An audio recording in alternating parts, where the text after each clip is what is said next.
Ready for an adventure? Today, we're going to explore those creatures that lurk in the shadows of myths and legends. You mean trolls. Exactly. We've got some fascinating folklore from Scandinavia, a bit of Norse mythology, and even a glimpse into their modern-day appearances. It's amazing how they've persisted through time. It really is. But are trolls just big, dumb brutes? Or is there more to them than meets the eye? Well, let's find out. The word troll itself has a really intriguing history. Oh, tell me more. Well, you find troll and trell in Old Norse and Middle High German, Okay. and some think they come from words meaning fiend or to tread. To tread. Yeah, So not just a monster, but something connected to the earth itself. exactly. It suggests that they're deeply rooted in the natural world. Makes sense. And if we look at Norse mythology, trolls are sometimes grouped with the Jötnar, the giants, Right, the giant. who usually inhabit those wild, isolated places like mountains and caves. Okay, so we've got these potentially giant earthbound creatures lurking in the wilderness. But I was reading about this encounter between a 9th century, like a Norse poet Oh, right. named Bragi Boddason and a troll woman. Okay, yeah. She actually describes herself in this very powerful, almost poetic way. Oh, that's one of my favorite stories. She calls herself the moon of Dwellingnir, the giant's wealth sucker, the storm sun's bale, and the swallower of the heaven wheel. Wow, those are some serious titles. It's not just brute force. She's connected to giants, the sun, even the cosmos. Exactly. That paints a very different picture. It makes you wonder, are trolls more complex than we think? Are they forces of nature? Maybe tricksters? Or something in between? Right. And here's where things get a little tricky. In Norse mythology, the lines between terms like Jotun, troll, thurs, and risi can be pretty blurry. Oh, I see what you mean. Sometimes they seem interchangeable. A Jotun can be a giant, but also a powerful being associated with chaos and the wilderness. Okay.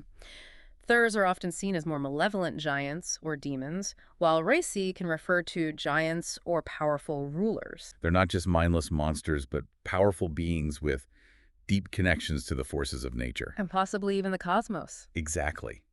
And then as we move from mythology into Scandinavian folklore, trolls take on an even more distinct identity, right?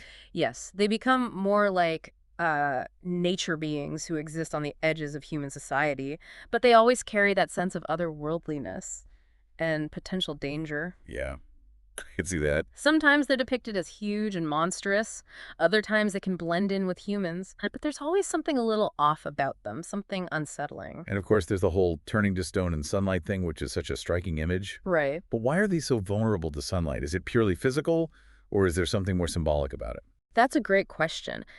Sunlight often represents reason, order, civilization. I can see that. And trolls seem to embody the opposite, the wild, the chaotic, the untamed.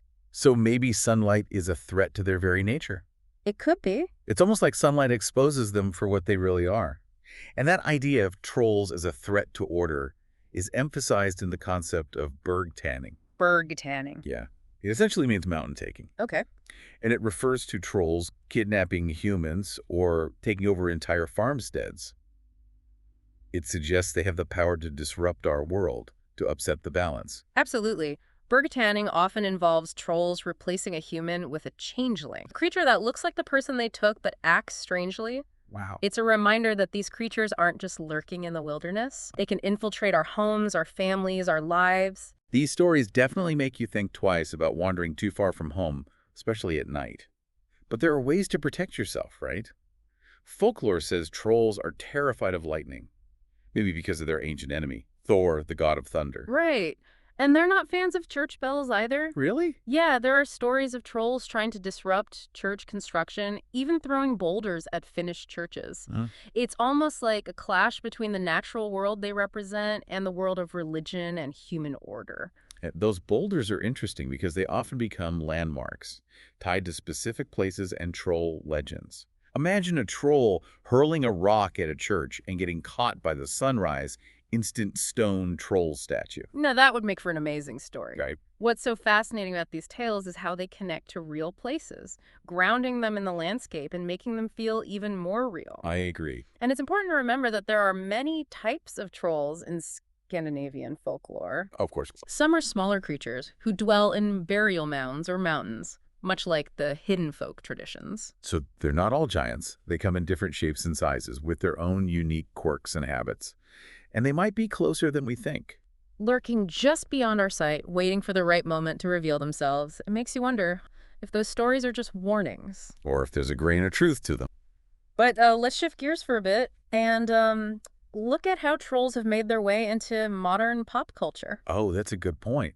They're not just confined to those old tales anymore. I mean, they've popped up everywhere. Everywhere. From Tolkien's, epic fantasies Yeah. to those adorable troll dolls we all know. And it's interesting to see how different those portrayals can be. Yeah, it really is. On one hand, you have Tolkien's trolls, massive, menacing creatures, right? Mhm. You wouldn't want to encounter in a dark alley. No.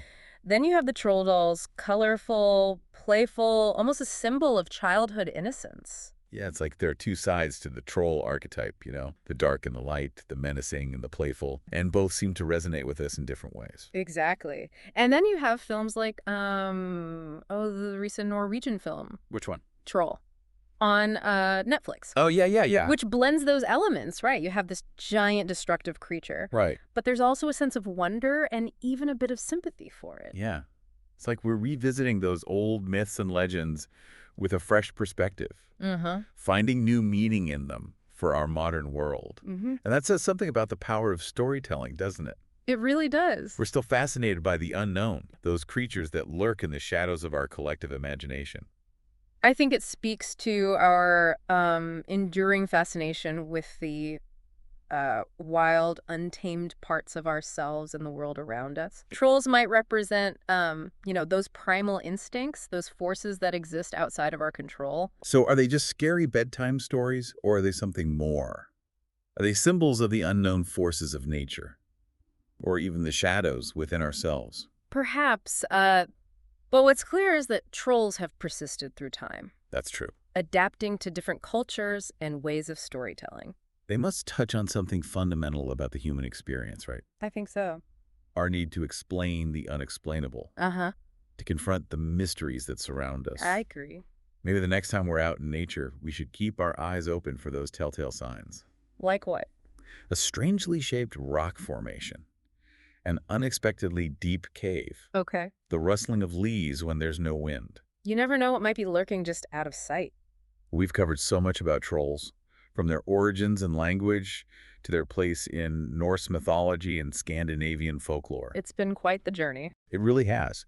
And we even touched on how they've captured our imaginations. What can we take away from all this? Perhaps it's an invitation to look at the world with a little more curiosity, a little more wonder, I like that. to question our assumptions about what's real and what's imagined. I think that's a great takeaway. Trolls might seem like creatures of myth and legend, Right. but they offer a glimpse into our own history, our fears, our fascination with the unknown. They remind us that the world is full of mystery and wonder, and that there's always more to discover, even in those dark corners where legends are born. Well said. Thanks for joining us on this journey into the world of trolls. It's been a pleasure exploring with you.